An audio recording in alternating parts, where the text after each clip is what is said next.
Assalamu alaikum YouTube görүүчүлөр, жылкы сүйүүчүлөр. Бүгүн сатууда Гүлсарат бар туугандар.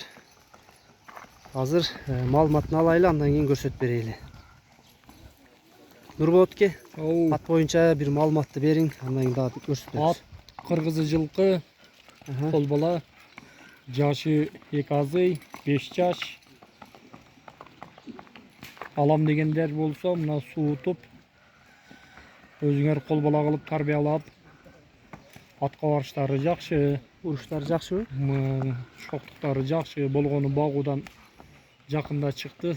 Суутуп, ат кылам дегендер кайрылгыла. Ден соолугу боюнча кандай? Ден соолугу, колу буту бардыгы жакшы, жеп ичиштери жакшы. Өзүңөр көрүп тургандай мына. Эт башы дагы, сыны башы дагы жакшы. Бою өлчөдүзбү боюн? Бою уруюнга 1.60. 1.60 ат. Келчи бай жигит, жакыныраак келчи. Буту колдорун көрсөтүп коеюн. Токтоп тур. Көкүрөктөрү туугандар. Такагы жок экен азыр. Кашказы бар экен. Гүлсары. Моюндарын, сандарын көргүлө. Өйдөгө буруп койчу. Буттарында шиштери жок экен. Сорусун көргүлө туугандар. Ушундай бастырып койчу, ушундай.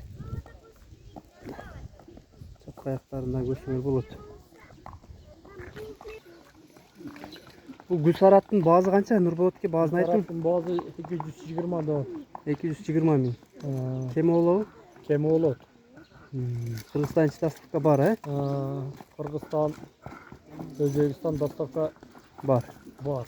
Жошпу мында жаман адаттар жокпу жылкыда? Адаты жок. Иштеген, пиштеген, тепкен, сепкен өнөрү жок. Жош. Повороттор оңго солго бардык жанагылар бар экен, Мына туугандар, бул Гүлсарат аксыда баазы айтылды. Дарыга кийин айттык. Номерлер жазып калтырабыз, Нурболот экен. Атка туугандар ошо номерлерге байланышка чыга бересиңер. Кимге жакса, дагы жетишсиз болуп калган маалыматтарды Нурболотке өзүңүзгө чалып элдер тактап сурашсын.